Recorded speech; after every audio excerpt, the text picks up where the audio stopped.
mesdames et messieurs, bienvenue sur TV Touba et Touba FM en collaboration avec Radio Gambanaro. Aujourd'hui, nous sommes là avec notre invitée Moumi Traoré, Madame Moumi Traoré, voilà, qui est venue répondre à nos questions et nous inspire, nous éduquer et nous aider à comprendre certaines choses. Donc, bonjour Moumi Traoré. Bonjour. Je vous laisse vous présenter vous-même. Oui, bonjour, je suis Moumi Traoré, donc je suis étudiante en sciences sociales et santé. Ça fait depuis 5 ans que j'étudie. Donc j'ai habité dans le 18e arrondissement de Paris, dans le quartier de la Goutte d'Or. Donc voilà, tout ce que j'ai à ajouter. C'est déjà bien. C'est déjà bien. Donc comme vous êtes la première femme de Touba TV, la première invitée femme de Touba TV et Touba FM. Donc merci d'avoir accepté notre invitation. Et donc d'où ma première question concernant les femmes. C'est une émission consacrée majoritairement au cas des femmes. C'est un sujet sur les femmes qu'on va faire aujourd'hui. Donc la première question qui est la suivante, c'est: que pensez-vous du fait que des femmes quittent l'école lorsqu'elles se marient, que ce soit ici en Europe ou aussi en Afrique, que ce soit la Mauritanie, le Mali, le Sénégal, ou que ce soit des Soninké ou de Peu d'ailleurs, ou d'autres ethnies aussi. Hein. Donc, que pensez-vous de ces pratiques-là? Déjà, dans un premier temps, je vais vous remercier de m'avoir reçu dans cette radio. C'est tout un honneur. Je suis la première femme, mais pas la dernière, j'espère. Non, ça. Donc, pour revenir à la question, moi je pense qu'il faut citer déjà la population. Avant d'être une femme, nous étions des filles. Donc, je vais un petit peu vous développer la problématique en fait qui se passe, qui commence en fait beaucoup plus tôt à l'enfance. Donc, les filles, qu'elles soient ici ou en Afrique, elles sont scolarisées. Donc, moi, je pourrais parler de la population mauritanienne. Donc, en Mauritanie, au niveau, d'après mes recherches, au niveau de la scolarisation, la primaire est respectée. Donc, c'est-à-dire, on va un petit peu comparer, les enfants vont du CP jusqu'au CM2. Après, au niveau du collège, un problème se pose. C'est-à-dire que le système ne suit pas. Pourquoi? Parce que dans les villages, il n'y a plus d'école, il n'y a plus de collège en fait. Donc les collèges sont assignés dans certaines régions, dans certaines villes, dans certains villages assez lointains. Donc c'est assez loin. Donc c'est tout en temps plus difficile pour les filles de continuer, de perdurer en fait leur scolarité.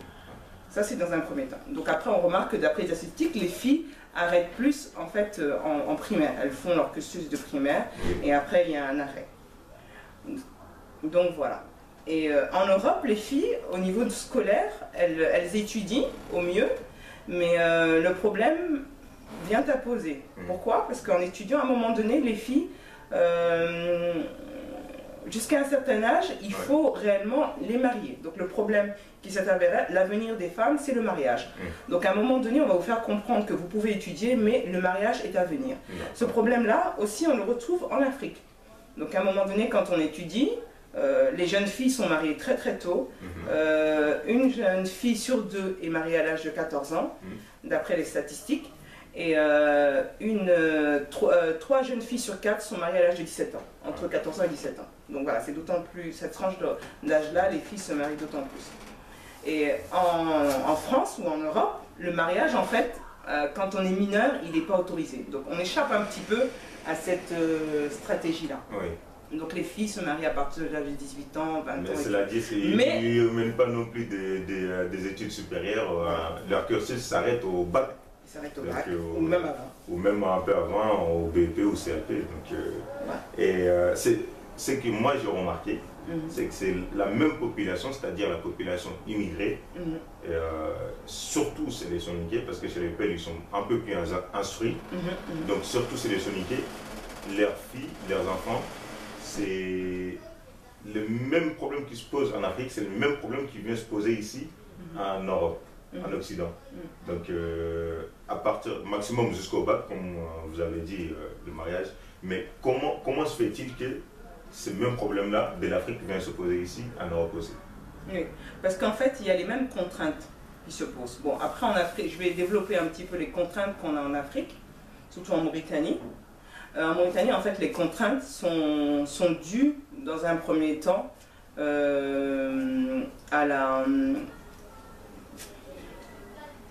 sont dues à la pauvreté. Voilà. Dans un premier temps, c'est dû à la pauvreté. Les parents, au niveau scolaire, ils ont du mal à payer les manuels scolaires, les effets scolaires. Donc c'est un peu difficile de tenir le coup. Et surtout, c'est difficile de financer quelque chose que vous ne verrez pas. Parce que pour les parents soninké, quand vous financez les études de la fille, elle s'en va avec ses études, son savoir-être chez son mari. Donc le père ne pourra pas prospérer. Il va comment dire ça? Il va financer quelque chose qu'il ne va pas vouloir voir et qu'une autre personne va profiter. Donc il y a un petit peu cet effet-là qui est double versant. C'est ce qu'on voit en Afrique et qu'on voit ici aussi. Donc en éduquant les garçons, ou en permettant aux garçons d'aller loin dans leurs études, le garçon reste quand même dans la maison. Donc l'argent, le père va quand même le voir. Donc il y a ce problème-là. Et il y a aussi le problème des structures scolaires. C'est-à-dire que les professeurs, au niveau de l'encadrement pédagogique, c'est pas assez temporisé. Il n'y a pas assez de temps, ou sinon, quand c'est dans les écoles publiques, les professeurs parfois ne sont pas là, font la grève, ou il y a certains problèmes. En fait, le cursus n'est pas assez suivi par les élèves à un moment donné. Et il y a aussi le système qu'il faut plutôt apprendre du par cœur que analyser, surtout au collège. Au collège, normalement, l'enfant a les capacités d'analyser une situation, d'analyser un texte, d'analyser une situation. Et dans le cursus qu'on retrouve un peu en primaire et après au début du collège, c'est qu'il faut apprendre du par cœur les textes et ne pas trop cogiter dessus. Ça, c'est ce qu'on retrouve d'après les études que j'ai vaguement feuilletées. Donc après, comme autre problème qui se pose encore, c'est vraiment le mariage. Le mariage et les grossesses précoces, en fait. Les filles, en se mariant, elles arrêtent leur scolarité. En se mariant, on arrête la scolarité. Que ce soit en Afrique, en Mauritanie surtout, et que ce soit ici. Donc en fait, quand vous vous mariez, il faut vous consacrer à votre vie de couple. Donc les études ne sont pas, c'est pas du tout vu, c'est pas du tout concevable pour la famille, pour la communauté et pour votre mari. Donc je mets bien ça entre guillemets parce que ça ne regroupe pas toutes les personnes n'ont pas ce point de vue-là. Mais ça, c'est d'après les statistiques de ce qu'on dit. Et voilà, donc voilà, mariage précoce et tout, et la pauvreté, et aussi l'éloignement. Donc le fait que les collèges soient éloignés, donc les parents ont peur que les jeunes filles aillent au village un tel qui a à 20, 30, 40 km, c'est affreusement long le matin de bonne heure, donc il y a des risques d'agression et peut-être d'agression sexuelle ou d'agression physique, donc les parents craignent et ils préfèrent mieux garder leur fille près d'elles, parce que voilà, il y a certains risques dont les parents ont peur. Donc voilà ce qu'il y en est. Ça c'est par rapport aux filles. Donc ces jeunes filles, en n'ayant pas étudié, deviennent des femmes, et en étant femme, comment est-ce que je peux me projeter en créant un projet pour aller étudier? Il faut vraiment que mon conjoint soit en accord, il faut vraiment que ma famille soit en accord, il faut vraiment qu'on voit le potentiel. Donc comment argumenter tout ça? Et en fait, chez les soninké, c'est quelque chose qui est très très difficile parce que l'éducation d'une femme ne sert pas réellement à grand chose, elle va juste apporter au mari, réellement parlant. Tandis que, en étudiant, en allant plus loin, votre mari sera d'autant plus fier de vous, la famille sera d'autant plus fière de vous en ayant persisté dans vos études, vous serez déjà fier de vous-même. Mais les études ne vont pas apporter seulement qu'au mari, ça apporte à toute la communauté. Prenons par exemple votre exemple. Vous êtes aujourd'hui dans des études médicaux ou infirmières ou médicurtières, c'est ça? Donc, si aujourd'hui vous partez dans votre village natal ou en Mauritanie, quel que soit le village, donc vous vous retrouvez là et vous soignez. Donc vous vous apportez pas seulement à la famille Traoré, vous apportez à toute la communauté qui est sur place, tout le pays même. Donc l'étude de femme n'apporte pas seulement qu'au mari, apporte à tout le monde. Donc, pourquoi penser que mais si ma femme étudie, c'est juste pour moi? En fait, j'ai pas bien compris. Oui, en fait, le problème qui se pose, c'est les intérêts de chacun. Quand une femme étudie, quel intérêt la famille a à apprendre? Quel intérêt le père de famille a à avoir par rapport à ça? Et quel intérêt le mari il a à avoir par rapport à ça? Donc en fait, au début, la personne ne se place pas. Après, je ne pourrais pas dire que c'est typiquement les soninké, mais le fait de se projeter dans l'avenir, c'est trop long. On veut tout de suite maintenant, on vit au présent. C'est tout de suite maintenant ce qui peut se passer maintenant. Ce qu'on vit maintenant, on vit au jour le jour. La projection, bon c'est une hypothèse, hein, n'est peut-être pas omis. Mais c'est vrai qu'en étudiant, en étant professionnel de santé, en étant kinésithérapeute, en étant même diplômé dans l'agriculture, ça rapporte à l'Afrique. Parce que on ne peut que se former pour nous-mêmes et pour notre propre communauté. Mais il y a ces tares-là qui empêchent les femmes de prospérer dans la scolarité. Même si vous êtes dedans, on va vous persuader que ça ne sert à rien qu'une femme étudie. Et aussi, ce que je voulais rajouter, c'est que parfois, à l'école, les femmes subissent une certaine forme de discrimination. Au niveau des manières scolaires, les femmes sont réduites, c'est caricaturé, c'est minimisé. Donc, en fait, il n'y a pas lieu d'être d'aller faire des études, parce que la bonne femme, entre guillemets, est la madone, et la femme qui va rester à la maison, s'occuper de son mari, laver le linge, s'occuper des enfants, faire à manger. Ça, on peut le faire. Mais étudier, c'est d'autant plus. Il y a un apprentissage qui est totalement différent, qu'on découvre après, en fait. Et en se projetant, en voulant aller plus loin, en fait, on surpasse ses capacités et on va beaucoup plus loin et on se rend compte qu'on est ce dont on n'était pas capable hier, on en est capable aujourd'hui. Mais c'est vrai qu'il y a ce clivage-là, il y a les parents qui veulent que les filles aient un travail rapidement parce que le mariage s'apprêtait ou sinon, voilà. Donc il y a aussi ces problèmes-là, qui sont réels. Mais après, je pense que c'est à chaque jeune fille de se battre pour réussir. Et le fait aussi, ça on l'a fait dans l'école d'infirmière et aussi quand j'étais animatrice, le fait de rencontrer des professionnels, le fait d'aller dans des collèges, d'aller dans les écoles et de montrer qu'on est des filles soninké, qu'on a le nom Traoré, Koulibaly, Diallo, le fait que les jeunes filles qui sont comme vous voient arriver et que vous faites tel métier, ça leur donne des idées. On dit, ah, je peux devenir comme celle-ci. Ça... Mais donc, comme vous dites, vous faites des études depuis 5 ans. Oui. Voilà.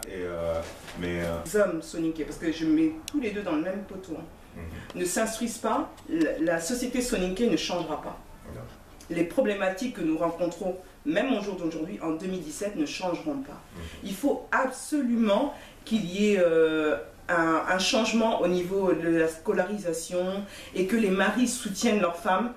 Même si leurs femmes sont plus instruites, ça n'empêche pas qu'elles leur restent fidèles. L'amour quand elles sont... comment on appelle ça? Quand elles se sont mariées avec cet homme-là, elles ont quand même aimé la personne, elles ont quand même aimé l'intellectuel, elles ont quand même aimé l'individu tel qu'il est. L'individu n'est pas instruit, mais tout être humain est intelligent.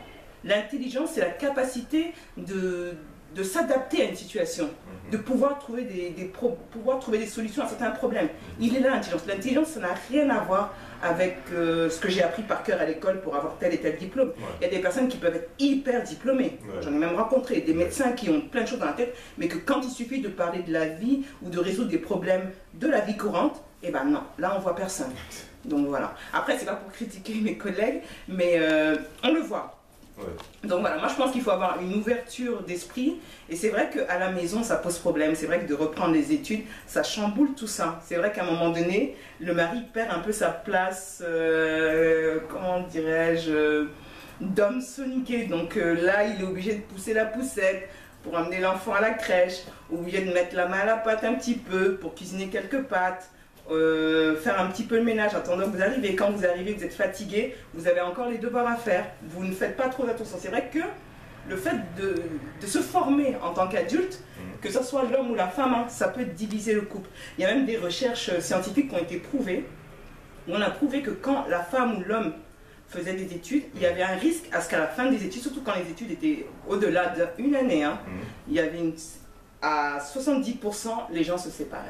Donc il faut vraiment penser au jour, moi je vous le dis, il faut vraiment penser au jour où vous avez aimé cette femme, où vous avez aimé cet homme, et pensez à ce jour-là qu'aujourd'hui c'est juste une passade, c'est juste un temps pour avoir des compétences. Parce que à l'école, on va pour valider, même parfois les compétences, mais on va pour valider les compétences et pouvoir travailler demain pour nos enfants, pour la communauté, pour notre patrie. Et voilà. Mais après, là, le problématique, là vous avez parlé par rapport à la France, par rapport à l'Occident. Mais aussi, peut-être que vous connaissez un peu moins sur le cas africain, mais en Afrique, par exemple, je sais qu'il y a des gens qui n'acceptent pas que leur femme, dès le jour où ils te marient, ben, tu quittes l'école. Ça, quel que soit ton niveau. Mais c'est pas, comme vous dites, c'est pas ça qui fait qu'on est en retard. La communauté soninké, la population soninké, la population africaine de manière générale est en retard. Parce que il ne suffit, je pense, ça c'est moi qui pense, que les hommes tout seuls ne peuvent pas faire évoluer les choses. On a besoin des femmes. Et pour faire évoluer les choses, on a besoin des femmes. Et les femmes, elles ont besoin de s'instruire pour comprendre la chose qu'il faut faire évoluer. Alors, qu'est-ce que vous avez à dire à ces femmes africaines que leur mari leur dit, ou leur futur mari leur dit, le jour où je te marie, tu quittes l'école? Moi, ce que je propose, c'est que, bon, c'est assez difficile de se placer et donner des conseils à des personnes autres. Mais ce que je veux dire, c'est qu'il faut être clair. Si jamais le monsieur ne veut pas que vous vous mariez, lorsque vous allez vous marier avec lui, ne veut pas que vous entrepreniez vos études, il faut gagner du temps. Il faut, dans la vie, il faut aller intelligemment. Il faut gagner du temps. Il faut vous motiver, ayez vos diplômes et essayez de vous réunir entre filles, de vous faire accompagner. Par exemple, il y a le problème des collèges et le problème des lycées, pour que les parents ont peur de vous emmener. Essayez de vous réunir et d'avoir un jeune homme qui vous accompagne, qui veille un peu sur vous. Bon, je mets bien ça entre si c'est possible, mais essayez de vous motiver d'aller plus loin. Parce qu'en fait, le problème, c'est que même si l'autre ne veut pas, l'autre au début, il ne veut pas. Mais quand vous avez le diplôme, ah là, mais c'est ma femme, c'est la meilleure, oh là là, elle est trop intelligente et tout. Donc, c'est juste la peur, en fait. Et le problème, c'est qu'on a peur de ce qu'on ne connaît pas. Et le problème, c'est que même si jamais même les hommes soninké s'intéressaient en fait à ce qu'on apprend ici, aux cours, où on révise les choses ensemble, même les parents, quand ils s'intéressent aux cours de leurs enfants et tout, ils ont une façon de voir les choses différemment. Donc moi, je pense qu'il faut gagner du temps et essayer de négocier avec les parents pour gagner du temps, reculer un petit peu le mariage tant qu'on peut. Mais d'aller au-delà, d'aller plus loin. Parce que plus on s'instruit, plus on apprend, plus on voit loin. Et le problème, c'est qu'il y a des tares qui sont là et qui persistent en fait dans nos civilisations. Et en fait, on est les seuls sauveurs. Les autres, ils pourront vous donner un peu de grainerie, un peu de trucs, mais qui réellement pourra vous sauver? C'est vous-même.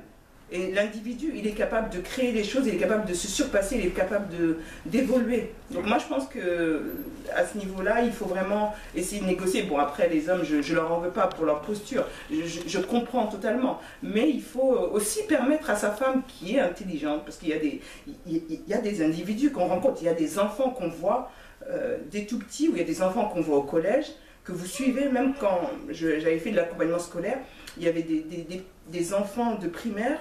Il y avait une petite fille, même un petit garçon, qui avait une capacité de réflexion, c'était incroyable. Et pourtant, les parents n'ont pas vu ça. Vous en parlez, on dit non, mais c'est pas grave, dans peu de temps, elle va rentrer au bled pour aider la grand-mère ou tout ça. Donc en fait, le potentiel que les enfants ont, parfois, les parents ne le voient pas et on n'utilise pas le potentiel de nos propres enfants en tant qu'Africains. Et tandis que les Occidentaux, eux, le potentiel, on le voit et on essaie de le nourrir, on essaie de le faire grossir, on essaie de... Voilà, la différenciation. Ça, c'est la double culture, elle est bien parce qu'on peut jongler sur les deux, on peut apprendre des deux. Mais dans la culture africaine, il y a tout l'apprentissage du respect, il y a aussi l'intelligence, la mémoire en fait. Tout est mémorisé.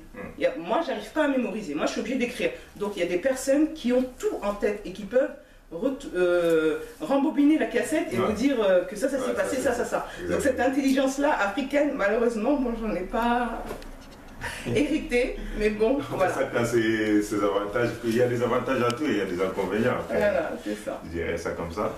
Et donc, ce qui me ramène à une autre question, si vous pouvez répondre en 1 minute, 2 minutes, pour faire vite.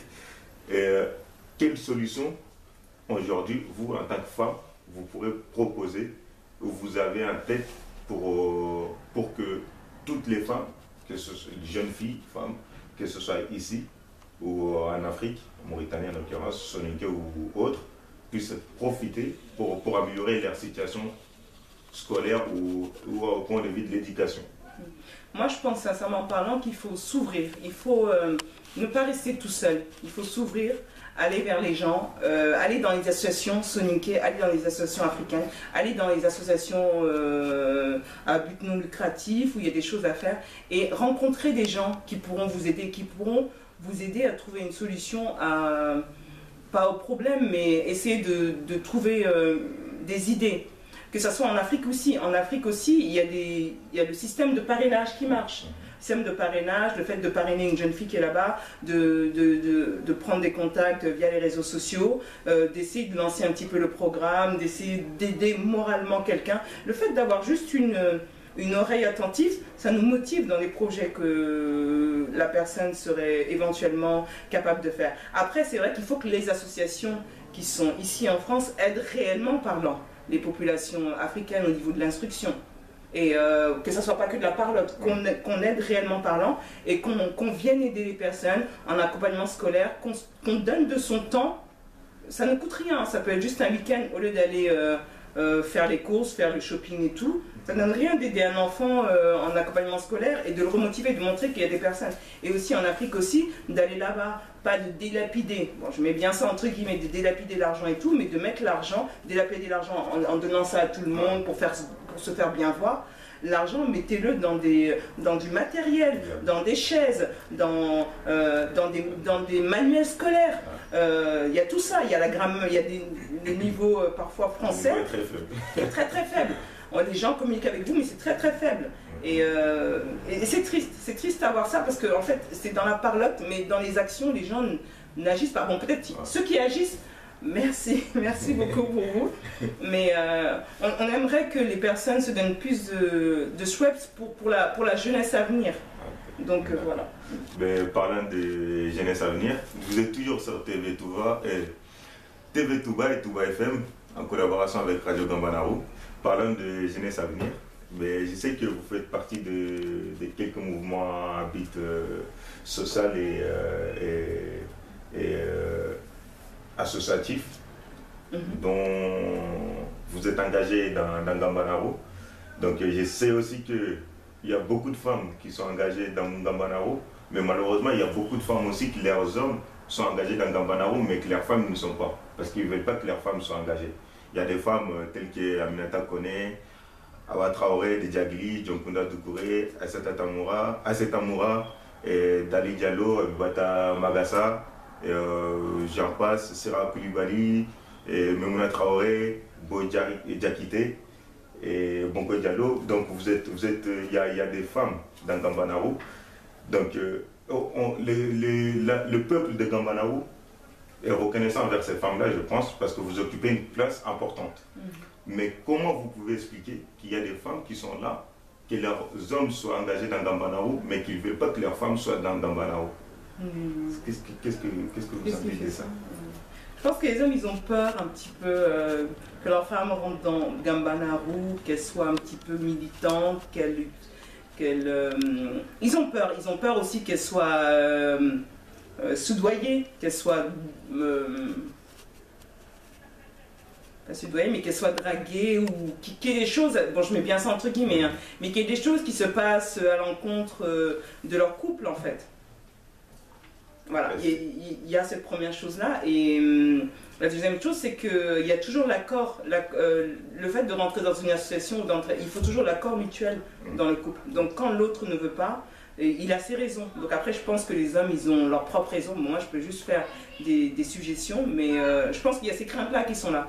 De peur que leur femme leur échappe, de peur qu'il y a certaines... de participer à un groupe, et que dans le groupe, il y a des idées. Le fait que les gens se réunissent, il y a des idées qui s'amènent. Donc les femmes, elles se disent, ah, il y a ça, ah ben moi, mon mari ne fait pas ça, donc voilà. Mais je pense pas que dans Gambalaru, on parle vraiment des problèmes de femmes. On parle plutôt de comment est-ce que, en fait, on peut enlever cet aspect assez indigne, cette discrimination qui est là, qui perdure depuis des siècles et qui perdure jusqu'en 2017.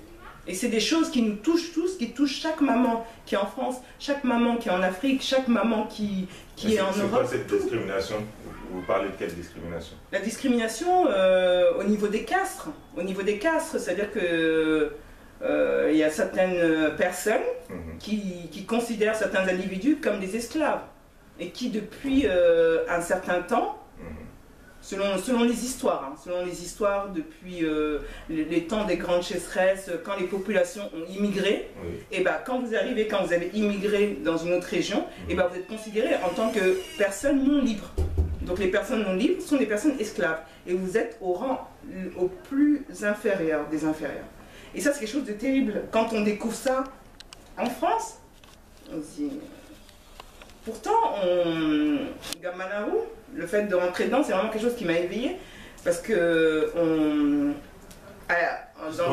est tenté en étant jeune d'ici de dire que l'esclavage, c'est fini, c'est dans les livres d'histoire. Donc le fait que vous, en tant que jeune d'ici, que vous voyez qu'il y a encore des choses comme ça qui existent dans vos pays natals, que ce soit la Mauritanie, le Mali, Gambie, Sénégal ou autre, qu'il y a encore des choses comme ça qui existent, vous en tant que jeune d'ici, qu'est-ce que ça vous fait? Qu'est-ce que ça vous fait? Quel sentiment cela vous donne en fait? Ben, en fait, c'est hallucinant.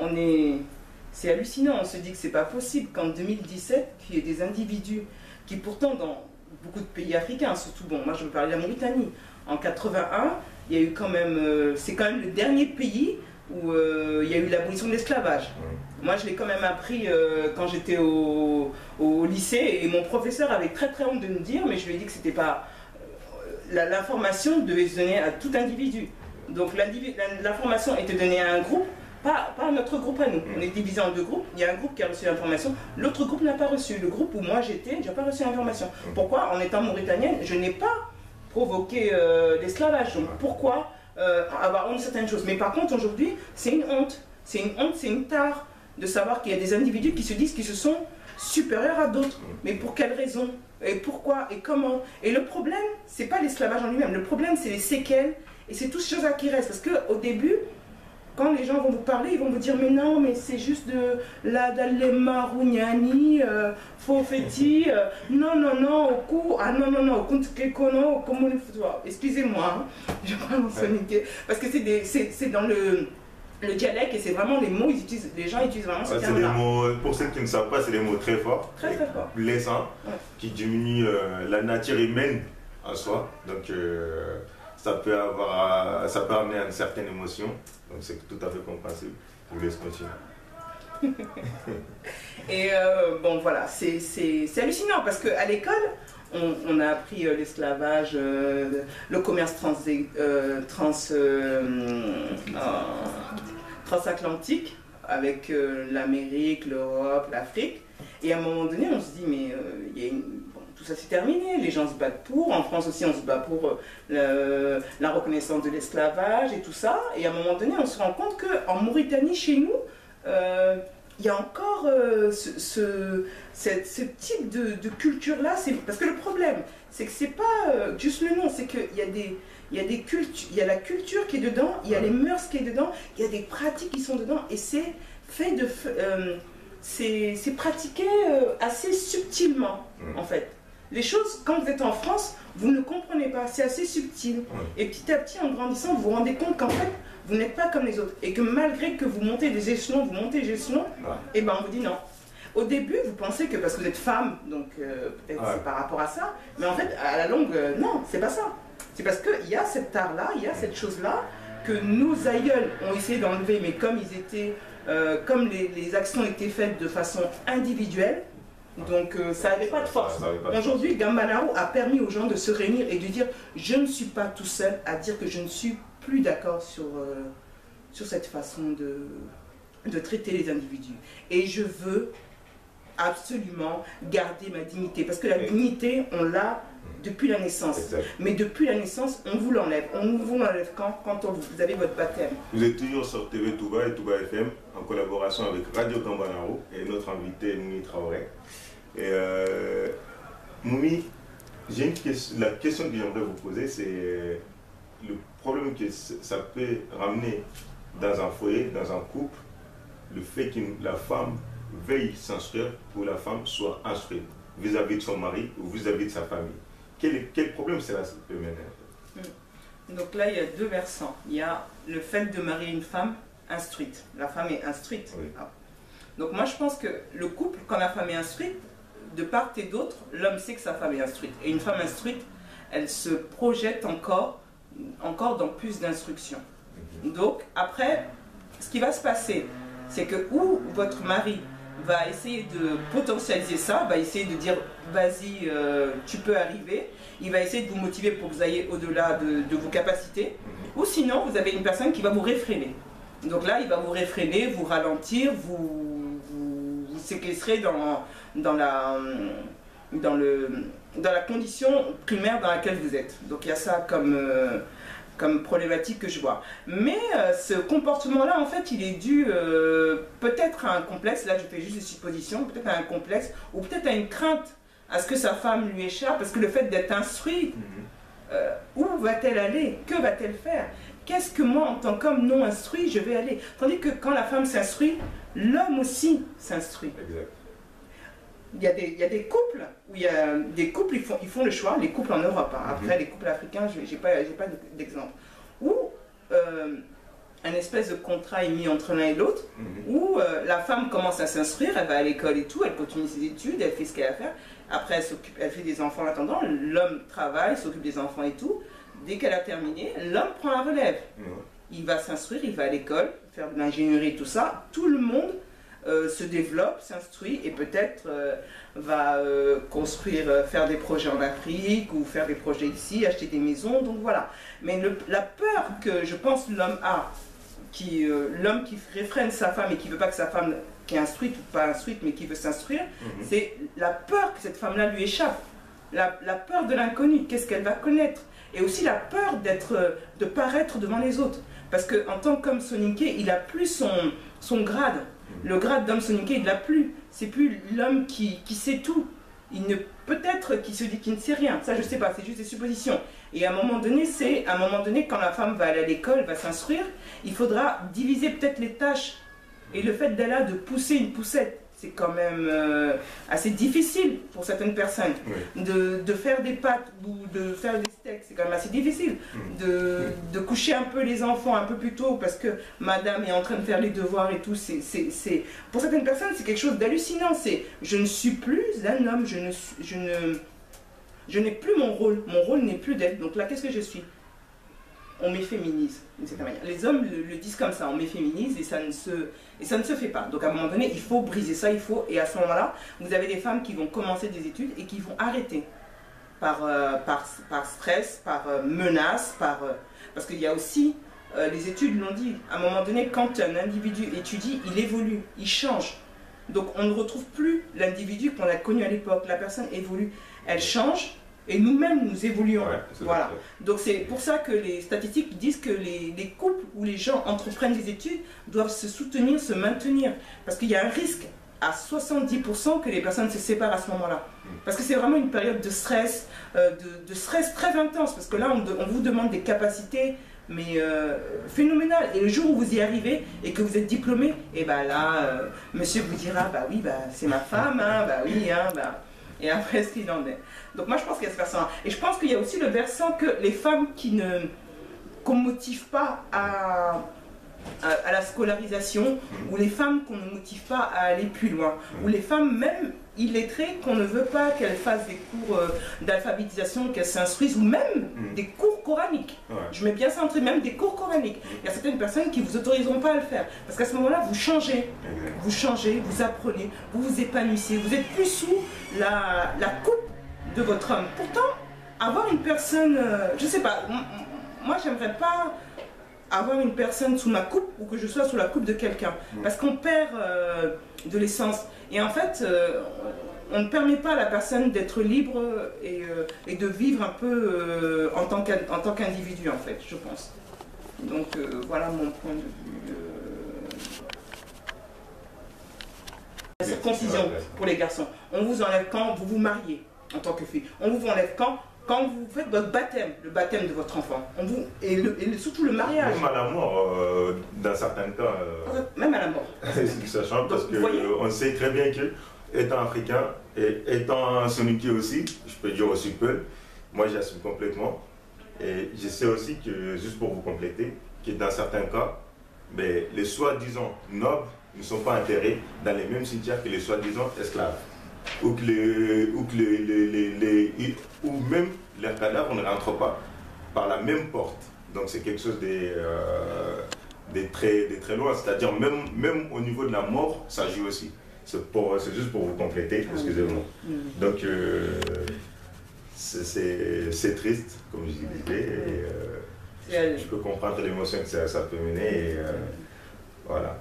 Et donc après ça, juste pour savoir, il y a Gambanaru qui existe, comme je l'ai dit, c'est un rassemblement de plusieurs individus, mais qui va de tout pays, de toute origine, et sans distinction.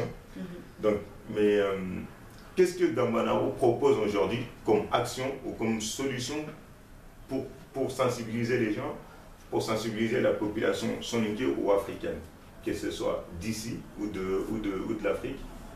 Parce que je dis ou de l'Afrique, comme je dis, il y a plusieurs pays, il y a la Mauritanie, il y a le Mali, Gambie, Sénégal, donc, qui sont concernés aussi.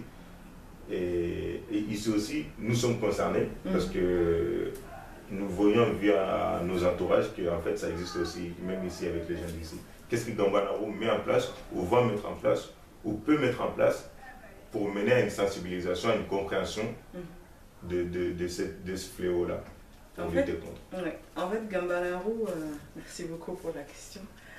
En fait, Gambanaru, il y a beaucoup Gambanaru, en fait, c'est juste le WhatsApp qui est sorti. Mais sinon, l'association en elle-même, c'est RMPS, excusez-moi, le terme est un peu difficile. Donc, voilà. Donc en fait, c'est l'association des ressortissants mauritaniens pour l'éradication de la pratique de l'esclavage et ses séquelles en France. Oui. Donc en fait, leur but, c'est de défendre les intérêts moraux et matériaux de tous les adhérents. Et aussi de lutter contre l'esclavage et ses séquelles. Et dans un premier temps aussi, c'est de promouvoir les droits de l'homme. Parce que le problème, c'est que quand vous ne connaissez pas vos droits, vous laissez les autres vous gérer, commander votre vie. Et quand les personnes ne connaissent pas les droits de l'homme, on peut abuser d'elles. Donc voilà, dans un troisième temps. Et dans un quatrième temps, c'est de lutter contre les inégalités sociales. Donc les inégalités sociales, c'est-à-dire qu'à un moment donné, quand vous arrivez à un certain rang où vous devez être ministre ou que vous devez vous présenter sur telle question, ouvrir telle association, eh ben non, ça ne convient pas parce que vous ne rentrez pas dans le cadre. Et le problème, c'est que les personnes qui sont se disent de classe supérieure, vous diront, bah non, mais un tel ne peut pas faire tel métier ou ne peut pas faire telle fonction puisqu'il est esclave. Je mets bien ça entre guillemets, parce que ces termes-là sont un peu difficiles. Donc voilà, lutter contre les inégalités sociales et aussi contre essayer en fait d'aider en fait les personnes pour qu'ils aient un intérêt commun, pour que les personnes puissent avoir un intérêt commun dans l'épanouissement de chacun, dans la potentialisation de chacun. Chacun peut se surpasser, chacun peut arriver là où il peut être, au niveau spirituel, au niveau scolaire, au niveau intellectuel, voilà. Et le dernier but aussi, c'est de promouvoir en fait les activités relatives au développement socio-culturel. Donc si jamais on est libre, on s'inscrit et tout, toutes les activités socioculturelles, ce qui en est au niveau de tout ce qui est l'ouverture d'un centre de santé, permettre aux personnes d'aller à l'école, de pousser un petit peu au niveau de la scolarisation, permettre au niveau du travail, tout ce qui est de l'agriculture, tout ça pourrait être remis en cause. Parce que le problème, c'est que même votre terrain sur lequel vous cultivez ne vous appartient réellement pas. Donc tout a été... Moi j'ai vraiment l'impression, je vais vous l'expliquer comme ça, que c'est des nœuds. C'est des nœuds que des personnes ont mis, c'est des nœuds. C'est des nœuds, il y a beaucoup de nœuds. Et en fait là, Gambanaro est en train de défaire les nœuds. On est en train de défaire les nœuds.